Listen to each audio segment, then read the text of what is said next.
اعوذ باللہ من الشیطان الرجیم بسم اللہ الرحمن الرحیم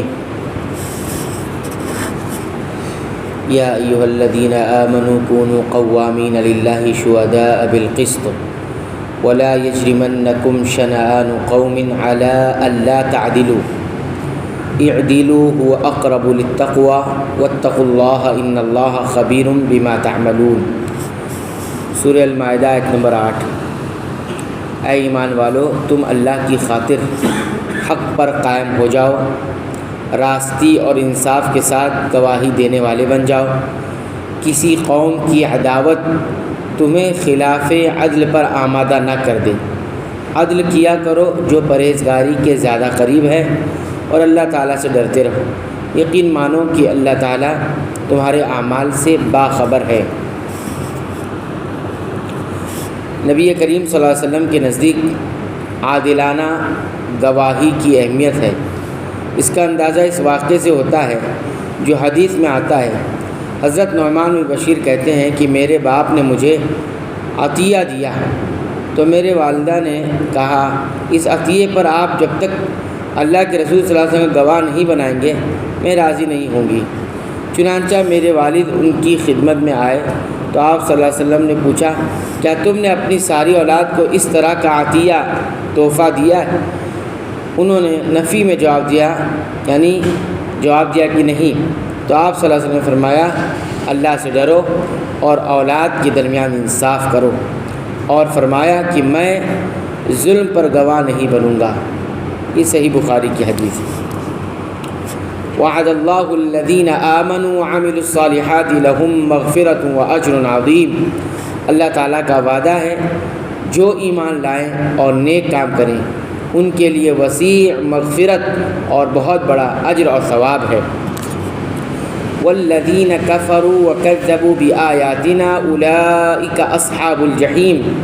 جن لوگوں نے کفر کیا اور ہمارے احکام کو جھٹلایا وہ دوزخی ہیں۔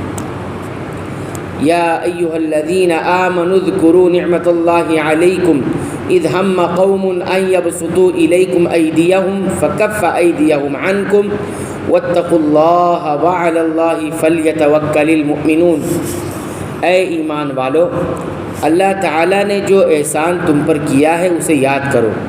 جب ایک قوم نے تم پر دست درازی کرنی چاہی تو اللہ تعالیٰ نے ان کے ہاتھوں کو تم تک پہنچنے سے روک دیا، اور اللہ تعالیٰ سے ڈرتے رہو اور مومنوں کو اللہ تعالیٰ ہی پر بھروسہ کرنا چاہیے۔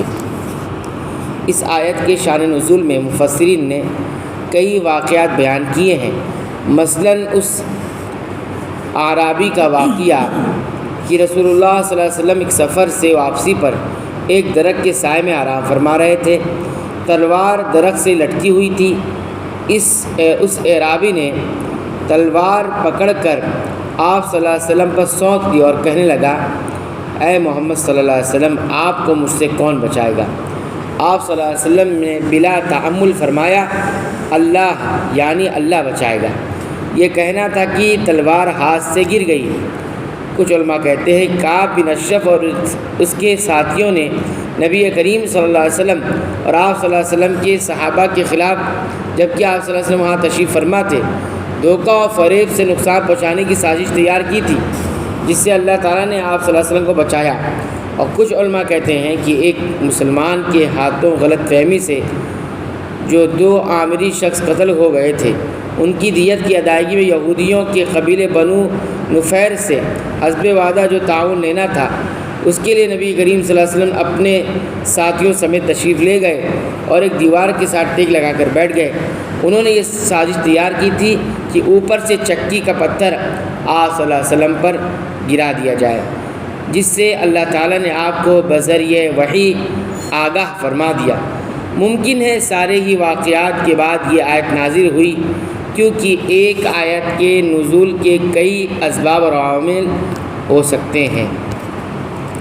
اللہ تعالیٰ سے دعا ہے رب العالمین تو ہمیں قرآن حکیم کی پابندی سے تلاوت کی توفیق عطا فرما، ساتھ ہی اسے غور سے سمجھ کر پڑھنے کی توفیق عطا فرما، اس کے مطابق عمل کی توفیق عطا فرما۔